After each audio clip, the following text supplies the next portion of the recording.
My mom would be at all my sporting events. Let's say I was playing football, okay?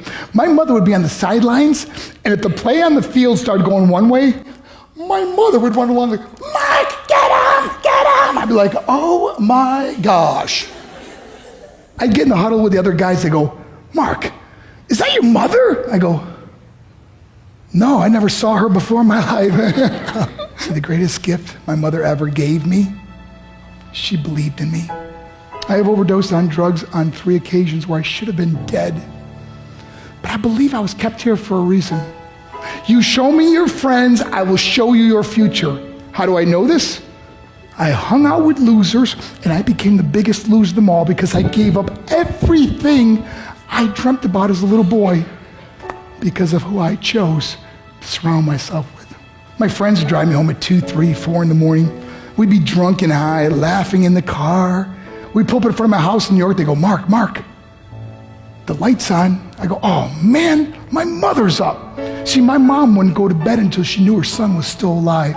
I'd walk in, she'd say, hi, Mark, how was your night? I go, it was good, Mom, I'm just gonna go to bed. She goes, can I talk to you for a minute? I go, Mom, I'm tired, I'm just gonna go to bed. She goes, Mark, I haven't seen you all day and all night. Can I please talk to you? I said, man, just leave me alone. You bug me. I'd slam my bedroom door on the one person who believed in me. I was on a worldwide tour and we were wrestling overseas in Japan. After my wrestling match, I went upstairs in my hotel room and I fell asleep. There was a knock at my door at 3 o'clock in the morning. I got out of bed and I looked through the safety window and I could see it was a Japanese promoter. So I opened the door and he said, Mark, you need to call home. There's been an emergency. I went and got on the hotel room phone. I called back to the United States. I said, hey, what's going on? They said, Mark, I don't know how to tell you this. I said, just tell me what happened. All of a sudden they started crying. They go, Mark, I can't tell you. I said, just say it. They said, Mark,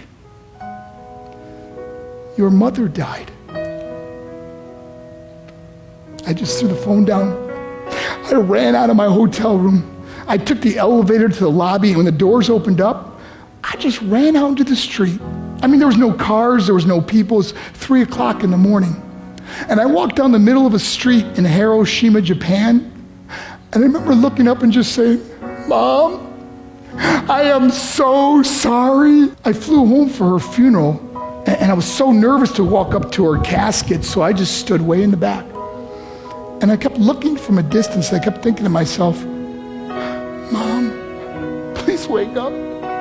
Please get up. And then I finally got the nerve to walk up to her. And as I got closer, I could see my mom for the first time. I mean, she was so beautiful. She was dressed in white. I mean, she looked like an angel. And I just stood over her and I said, Mom, you are my hero. Everything I am, everything I hope to be was because of you. You loved me so much. You gave me a life. You're the only one that ever believed in me. How did I repay her? By getting drunk, by getting high, by getting stupid, by hanging out with losers? For what? All she ever wanted to do was talk to me. I wish I could talk to you now, Mom. I wish you could see what I'm doing.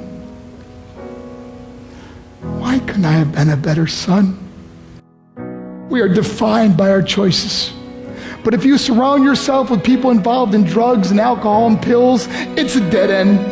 I'm not here to preach to you. I'm here to tell you I lived that life.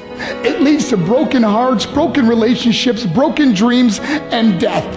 For what? To get high? If you have a mother or a father, when you go home, tell them how much you love them. See, my whole life was about being rich and famous. I had to be a millionaire. I had to win the race. I had to win the race at the expense of my marriage, my family, my friends. For what? To be all alone in the world? I learned what is truly important, and that is how precious this gift of life is, and our families, and how quickly it can be taken away. See, I no longer live in time, I live in moments. See, it's not what's in your pocket that matters, it's what's in your heart that truly matters. Love Love is just a word until somebody comes along and gives it meaning. You're the meaning.